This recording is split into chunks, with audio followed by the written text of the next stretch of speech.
Bismillahirrahmanirrahim. Assalamualaikum warahmatullahi wabarakatuh.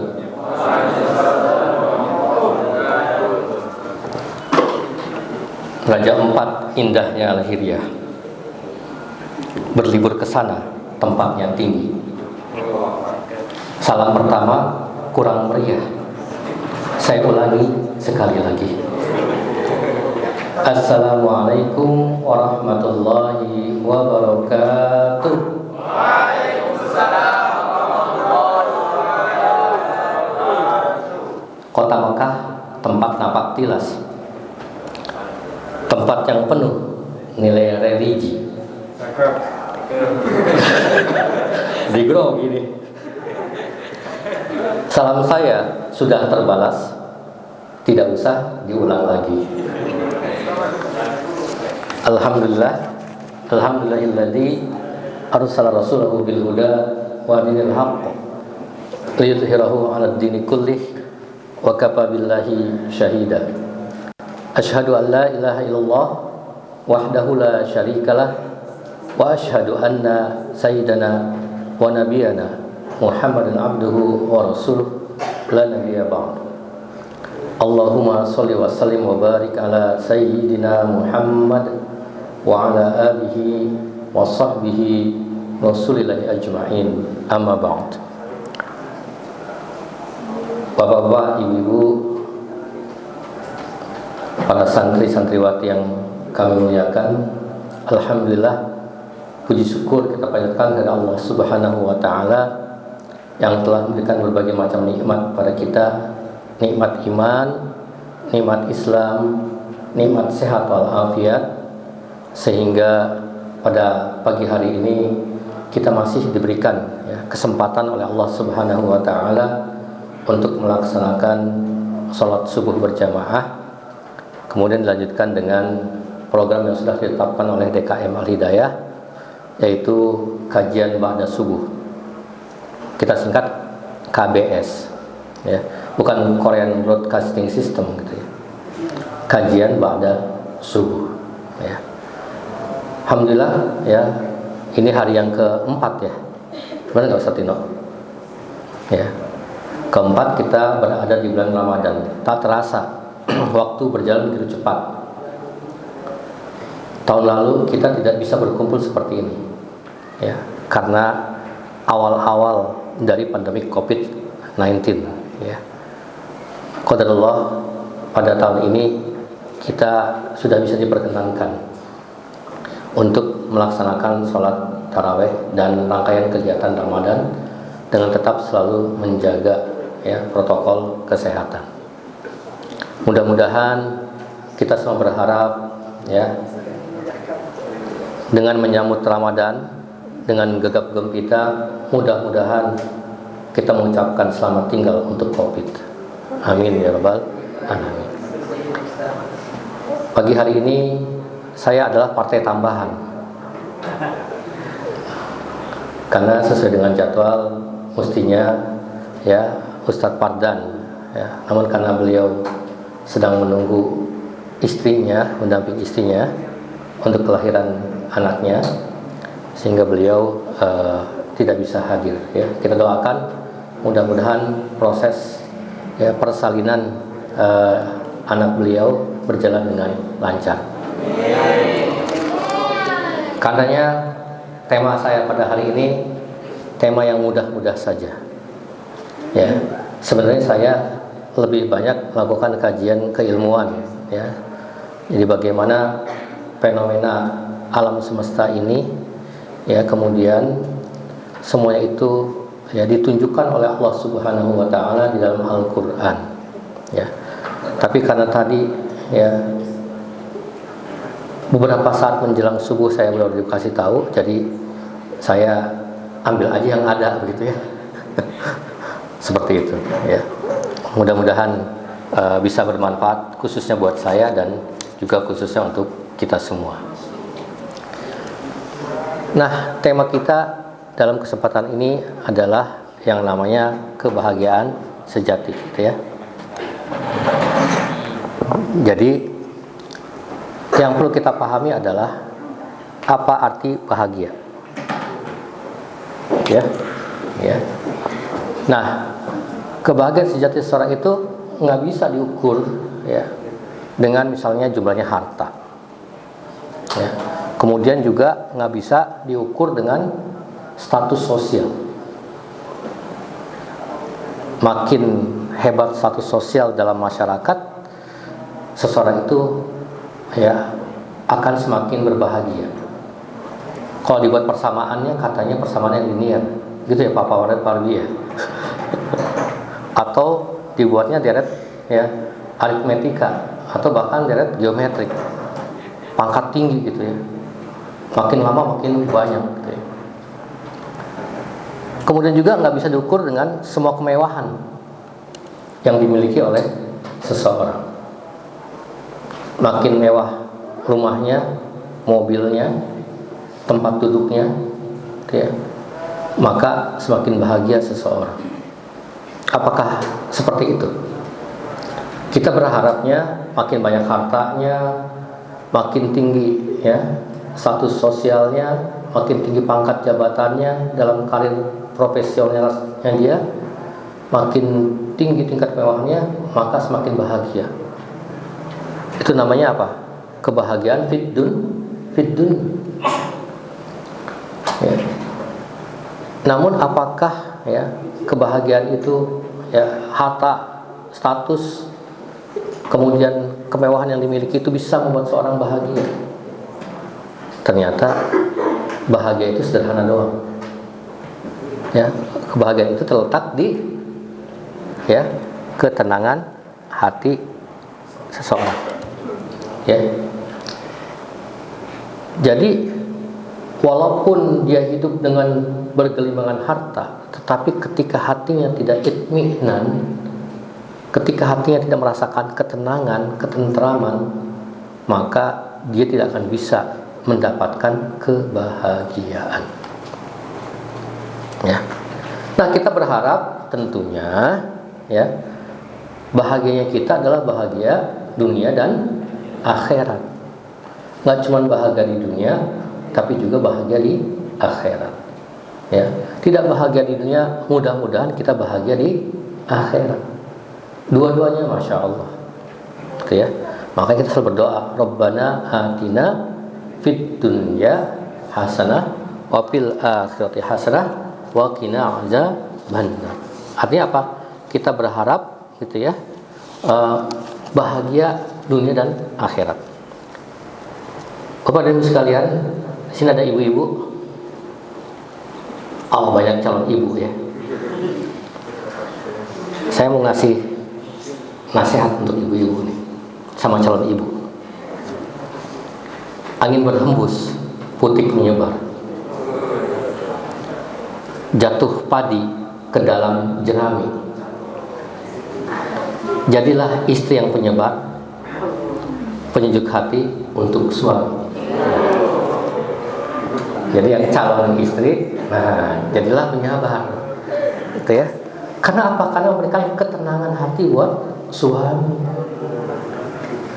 Cocok nggak dengan judulnya? Saya ambil aja masalahnya. Nah,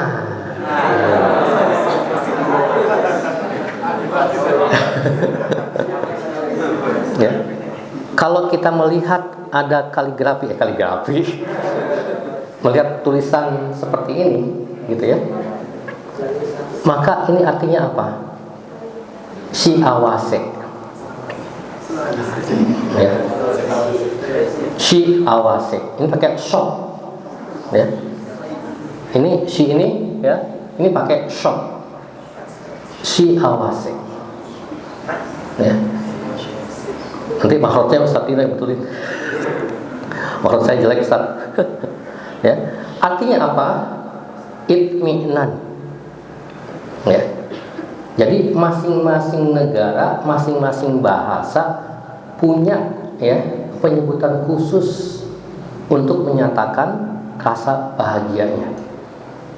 Kita bahagia. Orang Jepang mengatakan siawasena. Gitu ya. Kalau misalnya apa? Kalau bahasa kita bahagianya, gitu ya. Nah, syiawasena gitu ya. Nah, ini kanjinya seperti ini. Ya. Ini artinya syiawase. Happiness. Ya. Yang menjadi pertanyaan adalah tadi ya yang saya katakan. Apakah kita bahagia karena berlimpahnya harta? Banyak nggak orang, oh pinter, ya, pinter, ya. Kenapa dek?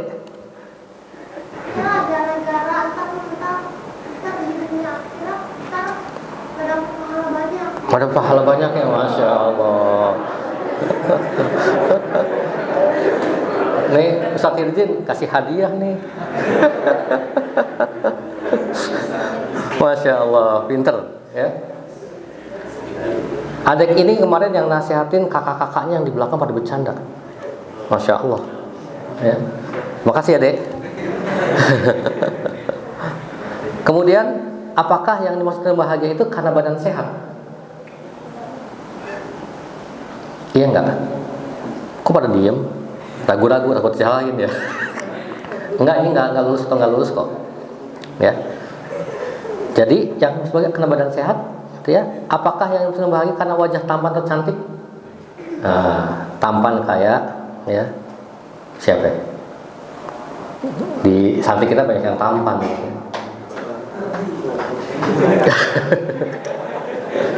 Bukan saya yang ngomong ya. Ataukah bahagia itu karena punya jabatan atau kekuasaan? Ya. Apakah bahagia itu karena punya rumah yang luas, tanah yang lapang, kebun yang indah, mobil yang mewah dan lain sebagainya?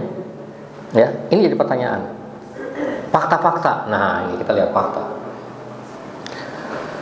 Banyak orang yang kaya raya dengan harta kekayaan mereka, namun kekayaan itu nggak bisa buat dia bahagia.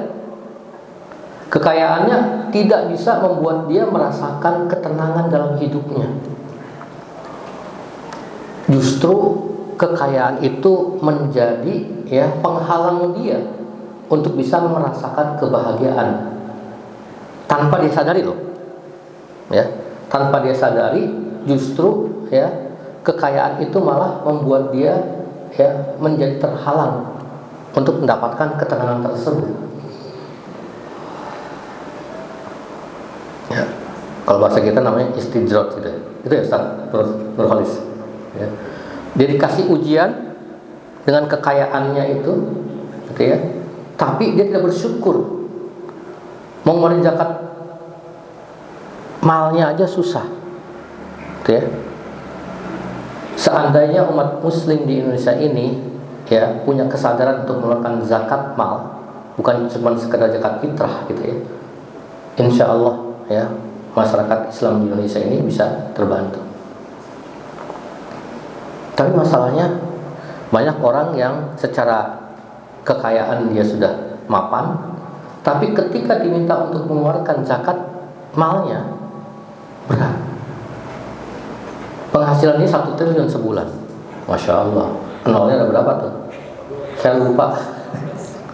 12. 2,5% berapa? Kalau penghasilan 1 triliun berapa? 250 juta. Miliar. Ya. 250 miliar. Benar. Kenapa? Oh, 90 triliun. Apalagi 90 triliun ya. 90 triliun berarti zakatnya luar biasa. Ukurannya M-an untuk keluarin zakatnya. Coba kita bayangkan. Ya. Dia pikir, waduh, buat zakat aja sampai M-an gitu ya. Padahal penghasilannya dia 1 T. Kita mah baru 1 T gitu kan. 1 tidak tahu gitu mah T-nya. Terasa berat. Kenapa? Karena tidak terbiasa. Ketika dia punya uang 1.000 rupiah, maka 2,5% berapa? Ya, ya bisa ngitung sendiri lah. Kita nggak merasa susah untuk mengeluarkan, ya. Tapi ketika besar, waduh besar banget. Ya. Nah ini, Jadi mereka selalu merasa kurang dan kurang, ya, kurang dan kurang. Saya dulu pernah, ya, Allah izinkan untuk berada di kota yang tadi tulisannya saya perlihatkan, ya, di negara itu. Orang Jepang itu, mereka kalau ditanya untuk apa dia bekerja, saya bekerja banting tulang. Kenapa? Karena saya pengen punya rumah ketika saya pensiun. Bayangin, profesor saya aja, ya, ketika saya tahun pertama masuk program doktor, dia nggak punya rumah, masih ngontrak, nyewa di apartemen. Di sana bahasanya namanya apato, ya. Belum punya. Ya. Kenapa? Karena yang namanya rumah di sana itu sangat mahal sekali. Boleh kita cek hotel bintang 5 sekalipun, ya, yang paling kecil ukuran kamarnya hanya ada di Jepang.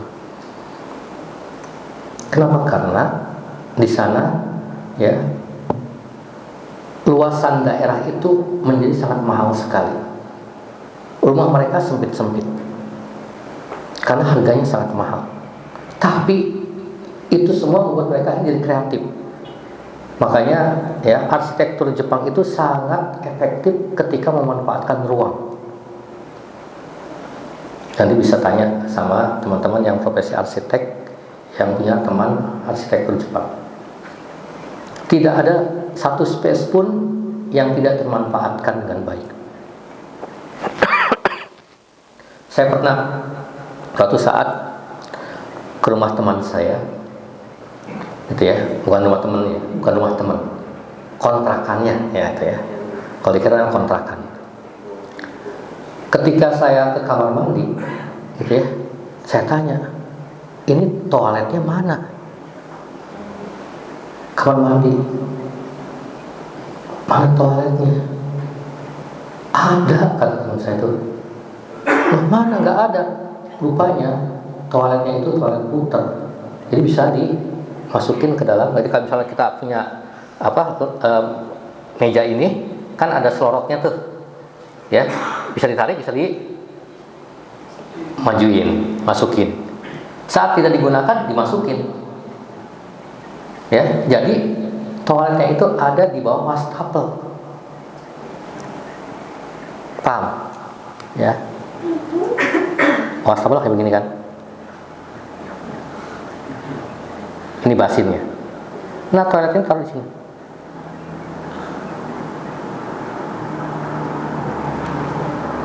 Jadi dia bisa diputer-puter. Jadi kalau misalnya ini,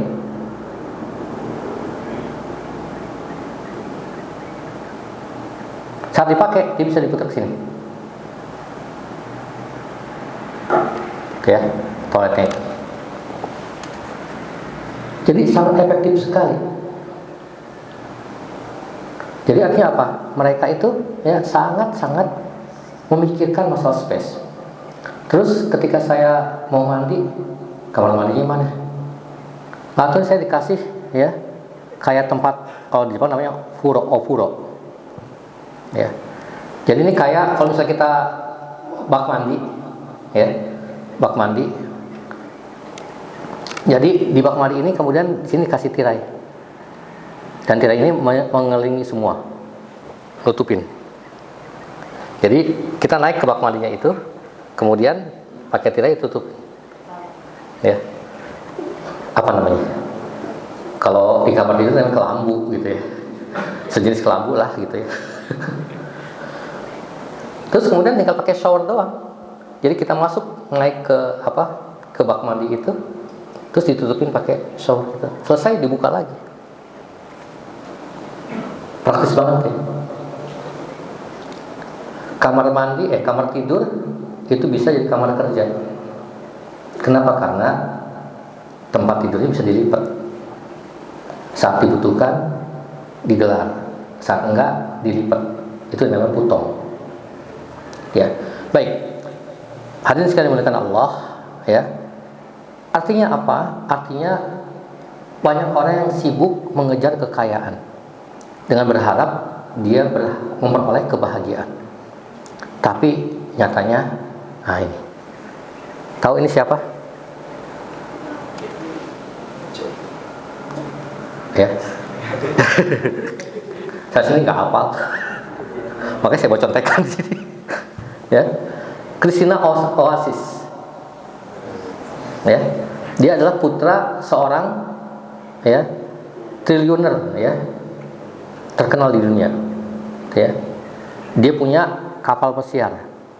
Ya, dia punya nih. Ya, dia punya pesawat. Transportasi dia pegang. Ya. Nah ini. Akhirnya si Christina Oasis mengatakan, money did not buy happiness. Artinya apa? Uang tidak bisa membeli kebahagiaan. Ya. Padahal dia ini, ini orangnya ya kaya banget. Ya. Nah, dia meninggal kenapa? Karena akut pulmonary edema. Karena dia kebanyakan ya ngedrug. Ya. Nah, hadirin sekalian muliakan Allah, bila harta di hati, pikiran resah sudah menanti. Hidup sulit sudahlah pasti. Kalau bernyawa ibarat mati. Ya.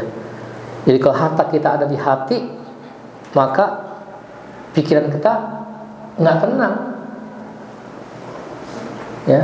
Kemudian kita merasa selalu ketakutan gitu kan. Pengen supaya harta kita jangan diambil orang. Atau jangan harta kita berkurang, bisa bertambah. Ya, sehingga walaupun kita bernyawa, tapi hati kita sini mati. Ya.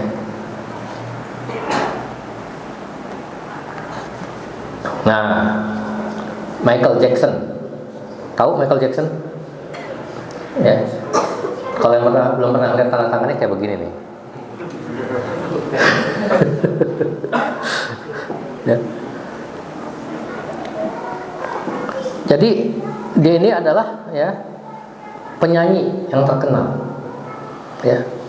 Nah, diisukan dia meninggal karena ya berhentinya jantung. Kenapa? Karena drug. Ya.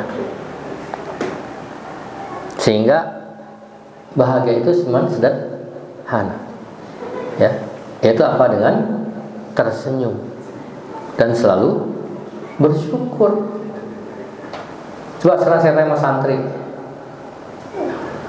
definisi bahagia menurut santri apaan? Dik?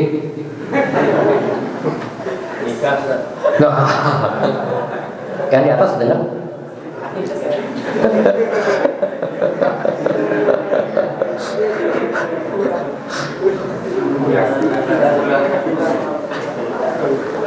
Definisi bahagia menurut Sidik apa, Dik? Makan banyak. Ya. Hafalannya banyak. Masya Allah. Udah hafalan banyak, terus lengket lagi ya. Masya Allah. Ya. Jadi bahagia itu sederhana. Tersenyum dan selalu bersyukur. Jadi senyuman itu bisa merepresentasikan kebahagiaan. Ya. Dan kuncinya adalah dengan selalu bersyukur. Ya. Senang susah it's okay gitu kan. Ya. Jadi artinya apa? Kita hidup senang, alhamdulillah. Hidup susah, alhamdulillah. Jalanin aja gitu ya. Gak usah berkeluh kesah gitu. Kenapa? Karena pasti di balik itu semua ya ada nilai-nilai kebahagiaan yang akan Allah berikan kepada kita. Kalaupun kita gagal, berarti itu adalah kebahagiaan yang tertunda gitu, atau kesuksesan yang tertunda. Jangan merasa kemudian kita sepertinya gagal total gitu ya. Nah ini ya, jadilah orang yang senang ya, tengok orang lain senang. Ini kalimat yang sederhana. Kenapa? Karena sekarang ini banyak orang yang nggak senang ketika melihat orang lain senang. Benar nggak? Ya. Abu, benar Abu? Nanti kita dengarkan fatwa beliau.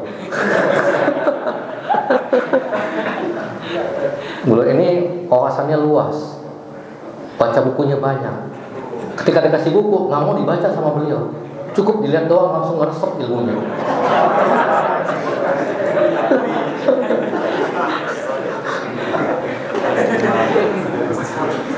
Nah, ya, di dalam surat At-Takatsur ayat 1 sampai dengan 2, ya Allah berfirman, ya, alhaakumut takatsur hatta zurtumul maqabir.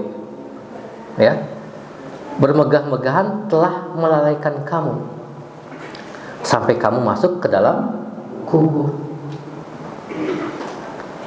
Jadi artinya apa? Kemewahan, kesuksesan, ya, yang telah kita berikan bukannya membuat kita semakin menundukkan kepala kita kepada Allah Subhanahu wa taala, tapi membuat kita semakin lupa bahwa itu adalah amanah dari Allah kepada kita. Orang yang punya harta banyak selayaknya merasakan bahwa harta itu bukan milik dia. Harta yang milik dia adalah harta yang dia infakkan, harta yang dia zakatkan, harta yang dia wakafkan, harta yang dia sedekahkan. Yang ada bersama dia itu merupakan amanah Allah, titipan Allah yang setiap saat itu bisa diambil oleh Allah Subhanahu wa ta'ala. Masih ingat kisah yang disampaikan oleh, ya, guru kita, ya, Ustaz Habib Segaf Al-Jubri, ketika beliau memberikan tausiah menjelang Ramadan kalau tidak salah waktu itu, ya. Masih ingat Ustaz Ahmad dulu, ya, Ustaz Salim Segaf Al-Jubri kan pernah, ya. Beliau bercerita tentang seorang anak yang ketika dulu sangat berbakti kepada orang tuanya. Orang tuanya sekarang tinggal ibunya. Lalu beliau, ya, berharap, ya, setelah dia sukses menikah, gitu, ya. Lalu kemudian, ya, beliau berkeinginan agar ibunya itu bersama-sama dengan beliau, tidak di kampung. Tapi ibunya mengatakan, ibu lebih suka di kampung, ya, suasana di kampung. Kebetulan, tapi kemudian anak berusaha terus meminta pada ibunya, ya, untuk ayolah Bu, biar ibu bisa merasakan, gitu, ya.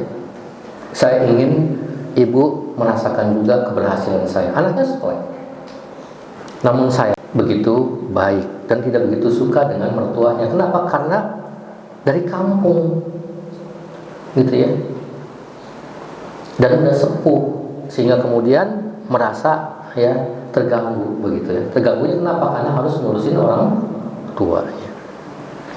Sehingga ketika di rumahnya itu, ya, si ibu merasa tidak serap, ya, tidak nyaman, kemudian minta pulang, gitu, ya, minta pulang. Akhirnya kemudian diantarkanlah, ya, oleh anaknya itu pulang ke rumahnya di kampung.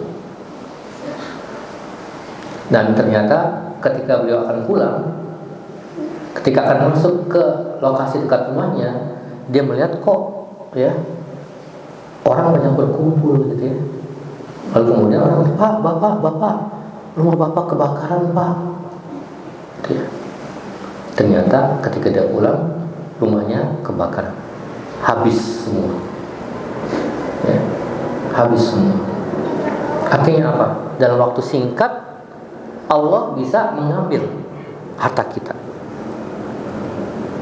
Makanya sebelum harta kita itu, ya, berpindah tempat, maka infakkan, sedekahkan, zakatkan, wakafkan. Karena itulah the real, ya, harta kita. Uang yang di dompet kita itu belum milik kita sebelum kita masukin ke kotak amal. Udah jalan belum kotak amalnya? Udah, alhamdulillah. Berapa juta? Ya. Nah, ya. Jadi jangan sampai kemegahan yang Allah berikan kepada kita membuat kita menjadi lupa. Kebanyakan begitu kan? Ya, orang yang tadinya baik ketika kemudian bergelimang dengan harta, maka hartanya menutup hatinya gitu kan? Masih ingat sahabat Rasulullah SAW yang mengatakan, ya Allah, kalau engkau berikan harta, janganlah engkau masukkan ke dalam hatiku, tapi berikanlah kepada tanganku. Siapa sahabat yang begitu? Siapa? Abu Bakar.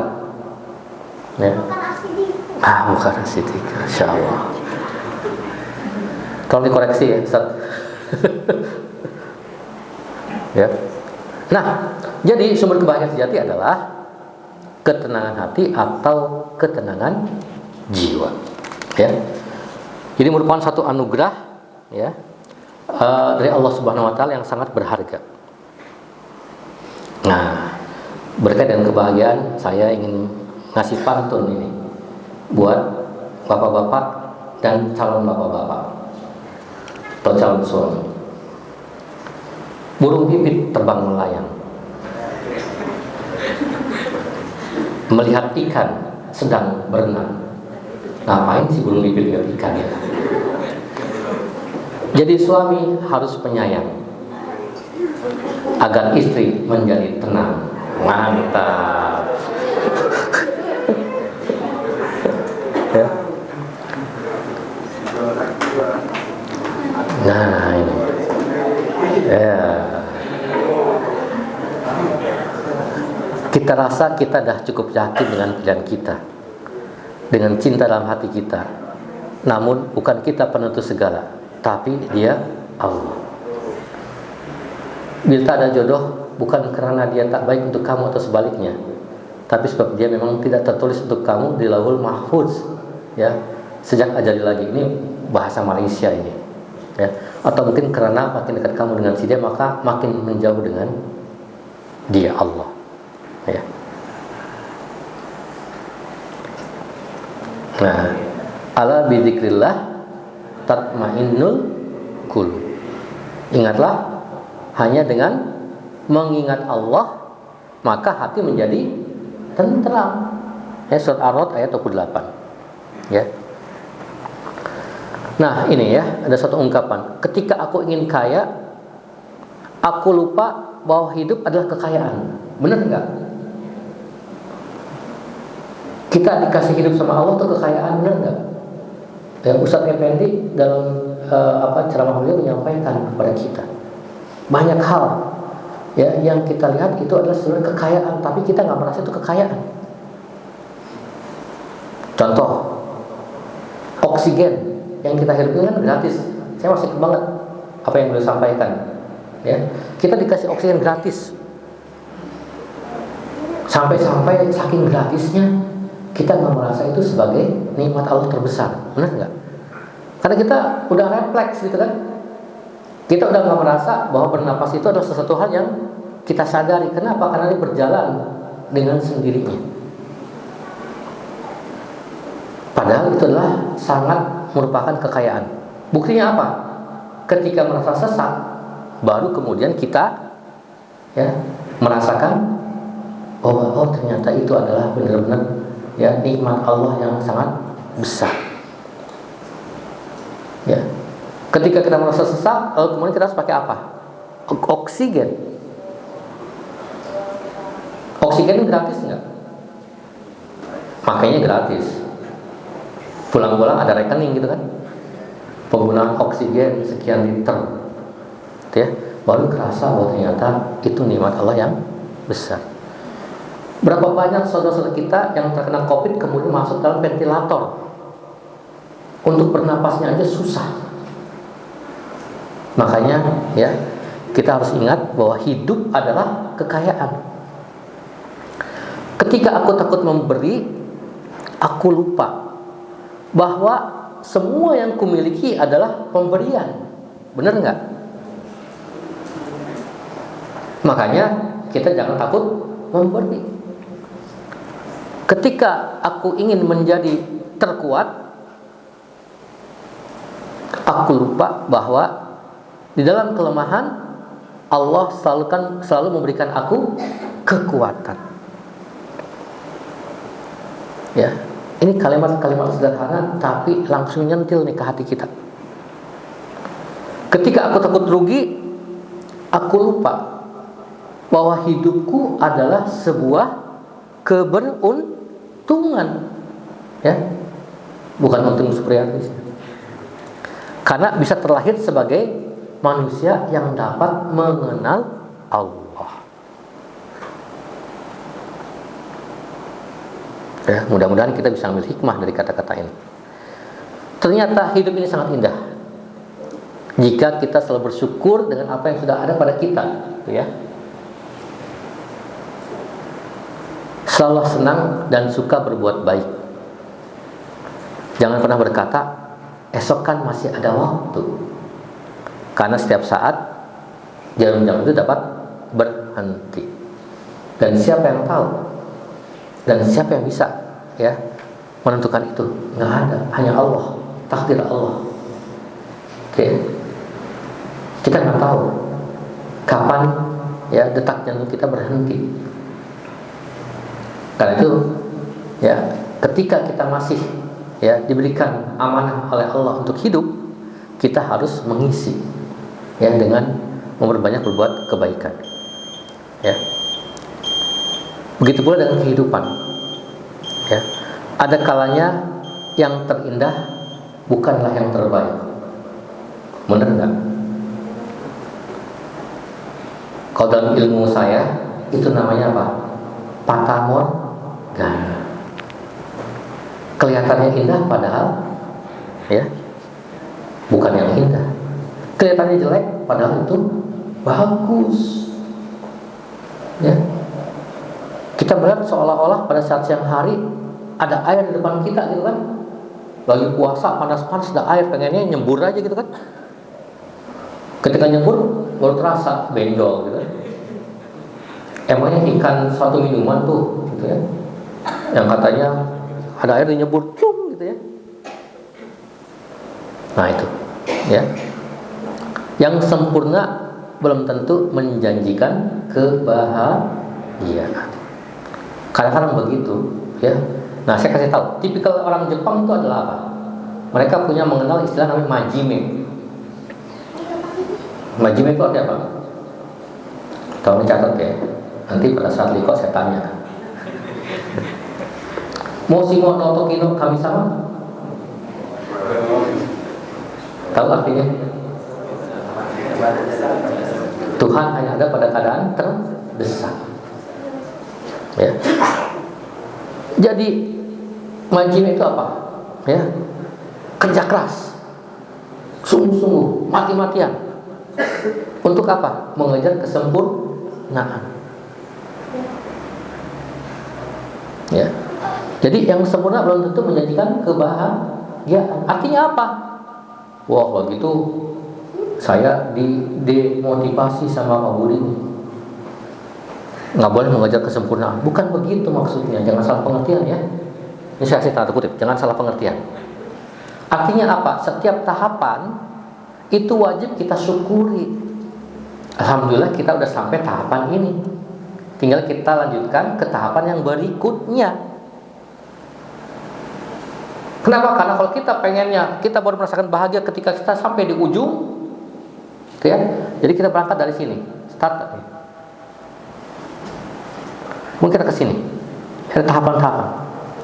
Puncaknya di sini, ya. Di sini yang topnya.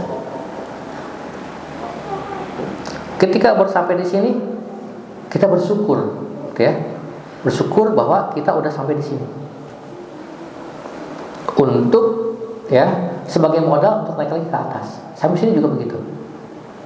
Untuk naik lagi ke atas dan seterusnya. Jangan sampai kita sampai sini belum bersyukur. Kenapa? Karena kita pengennya sampai di sini, ya.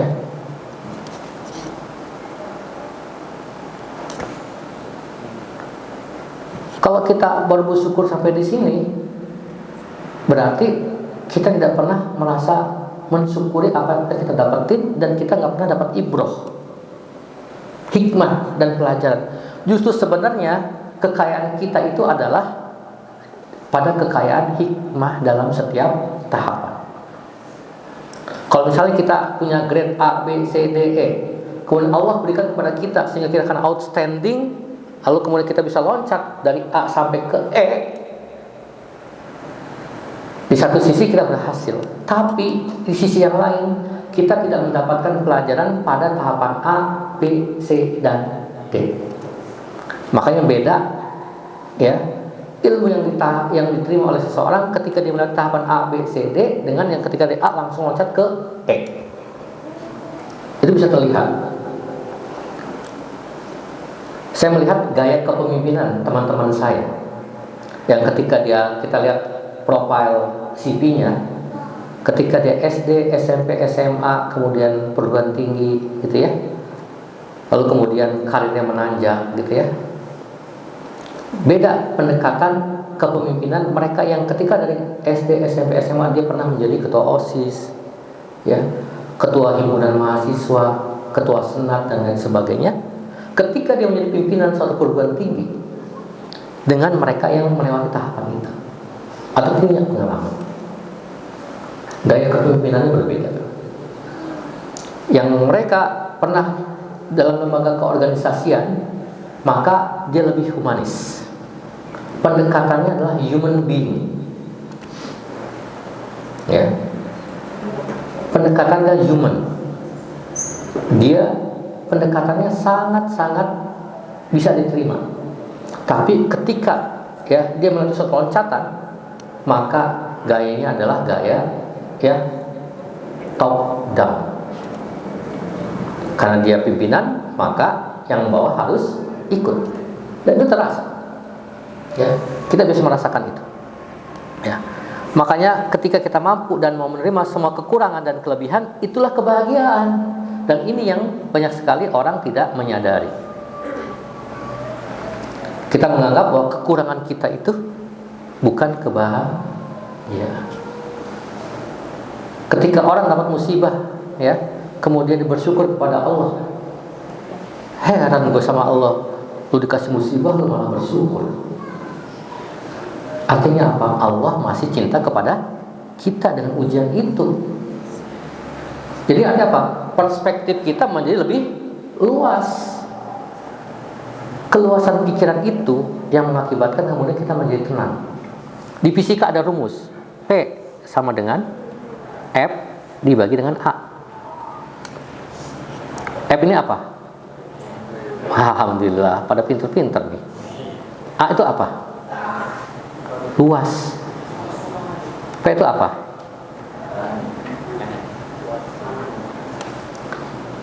Secara fisika tekanan adalah gaya dibagi luas. Ya. Jadi sekarang ya, dengan gaya yang sama tapi luasan yang kecil, tekanannya gimana? Besar kan? Ya. Tekanan besar. Tekanan itu bahasa Inggrisnya apa?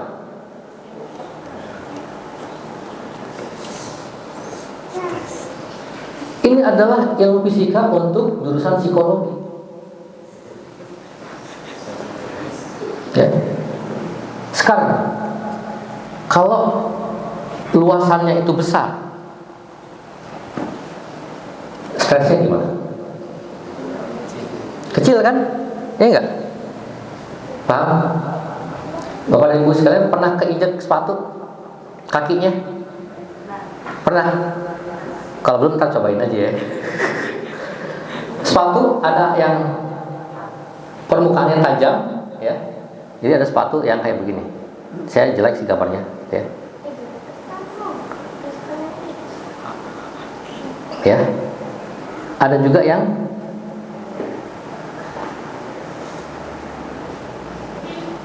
ya. Atau kalau misalnya ini ada yang begini. Gitu ya. Nah, ini nih tajam gitu kan? Ya. Ada yang kayak begitu. Ininya begini. Kalau keinjak yang ini mana yang lebih sakit?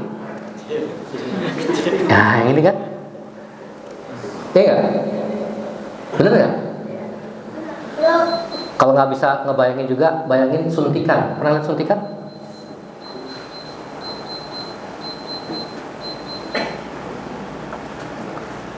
Jarum ini, jarumnya tajam apa tumpul? Tajam. Tajam. Ah, pintar tuh anak-anak tuh. Sekarang kalau jarumnya tumpul gimana? Dokter mau nyuntik, pakai jarumnya jarum tumpul atau pakai jarum tukang sol sepatu? Pernah lihat tukang sol sepatu? Ya. Jadi kalau jarumnya pakai jarum tukang sol sepatu, bagaimana tekanannya? Tekanannya kecil kan? Ya enggak? Karena A-nya luas gitu kan? Ya. Jadi artinya apa? Ketika dia nyuntikin ke tubuh kita, karena tekanannya kecil, dia bisa mudah masuk enggak? Nggak bisa masuk, karena tekanannya kecil. Makanya kemudian dibuat yang permukaannya kecil, sehingga tekanan itu besar. Jadi artinya apa? Ketika jarum suntik kita masukkan tubuh kita, tek, langsung bisa masuk. Gitu ya. Kemudian kenapa kok kalau dokter atau suster kalau nyuntik dia cepat nyuntiknya? Coba kalau nyuntiknya alon-alon asal kelakon. Sebentar ya. Nah. Saya tarik ya, pelan-pelan ya. Jangankan anak kecil, orang tua aja bisa takut gitu kan. Makanya kalau nyuntik dicepatkan, cet, masukin, cet, langsung. Kenapa? Untuk memperkecil gesekan. Ya. Di fisika ada yang namanya sigma F sama dengan M dikalikan dengan A. Masih ingat rumus ini? Ya. Rumus gaya kan, hukum Newton kan? Ya. Jadi, ya, kalau ada gesekan F, ya, gaya gesek, maka semakin lama gaya gesek bekerja, semakin banyak kerusakannya enggak? Mobil kita, motor kita, rodanya itu kalau makin lama bergesekan dengan jalan, makin botak nggak? Makin botak gitu. Makanya dokter itu berusaha untuk mengurangi gesekan. Bagaimana cara mengurangi gesekannya? Dengan cara dipercepat. Contoh,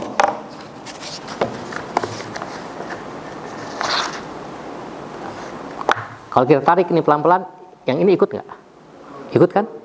Tapi kalau kita tarik cepat,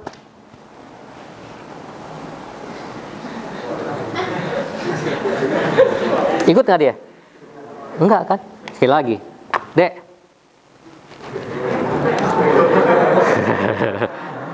Ya sini, biar saya sama kamera tuh. Salam dulu sama kamera. Assalamualaikum. Waalaikumsalam. Nah sekarang sini, ya. Coba ditarik. Tapi, coba sekarang pelan-pelan tariknya. Jatuh kan? Ya, syukron ya, makasih ya. Kita bayangkan kalau dokter nyuntik pelan-pelan, alon-alon kasal kelakon. Nah sekarang supaya tekanan kurang, bagaimana caranya? Luasannya diperbesar. Artinya apa? Cakrawala berpikir kita harus luas. Ketika melihat suatu permasalahan, maka lihatlah permasalahan dalam perspektif yang sedemikian luas dan sedemikian banyaknya, sehingga itu tidak menjadi stres buat kita. Jadi sunatullahnya begitu. Cuman ya fisika mengatakan rumusnya seperti ini. Nah inilah yang namanya kaidah hubungan antara sains dengan keimanan. Ya. Kalau misalnya kita berpikiran sempit, A-nya kecil, maka stresnya gimana? Besar kan? Ya. Terus sekarang, kenapa kok kalau misalnya kita lihat ini ada orang yang agak kurang waras gitu ya, terus bilangnya, itu orang ngapain tuh? Udah jangan diinin deh, dia emang begini. Kenapa kok dikasih gini kayak begini? Ternyata itu ada ilmu fisikanya. Jadi kalau orang berpikiran ke depan, ya, maka jidat kita ini punya luas nggak? Punya. Luasan itu punya arah nggak? Nih, kertas ini punya arah nggak? Sana kan? Menuju bapak-bapak ibu sekalian gitu kan? Arahnya. Yang di belakang sini arahnya kemana? Ke belakang gitu kan? Permukaan laptop ini arahnya kemana? Menuju bapak ibu sekalian kan? Yang di sini menuju pada saya. Jadi orang yang berpikiran luas ke depan, luas berpikirnya, dan jauh ke depan, lurus, enggak miring, maka dia menjadi orang yang normal. Makanya saya pikir-pikir, wah ternyata hebat juga ilmu fisikanya.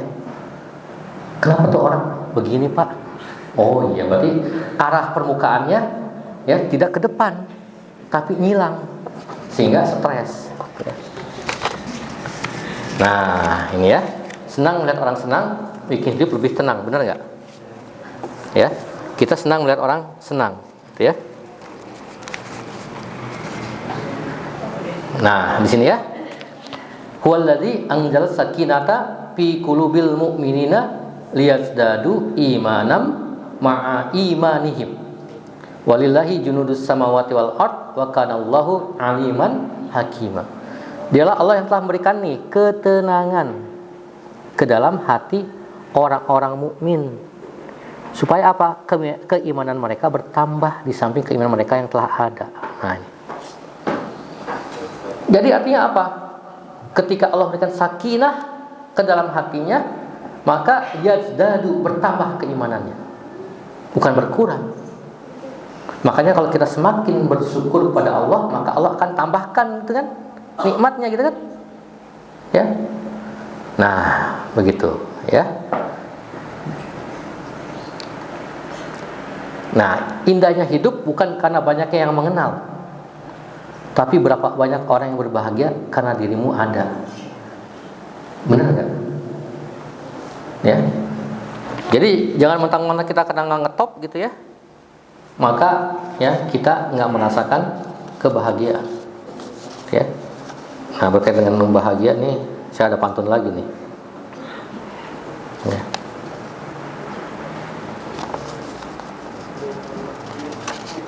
Ini buat belum apa udah cakep. Bulan indah saat purnama, bermandikan cahaya, hilangkan gulana. Memberi maaf itulah yang utama, karena tidak ada pasangan yang sempurna. Ya.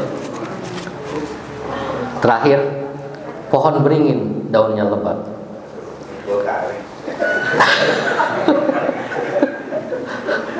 Tempat asyik untuk berkemah. Selamat berbahagia wahai sahabat. Semoga sakinah, mawaddah, warahmah. Siapa yang mau daftar ke Ustaz Ahmad. Demikian orang sekalian, mudah-mudahan bisa bermanfaat untuk kita semua.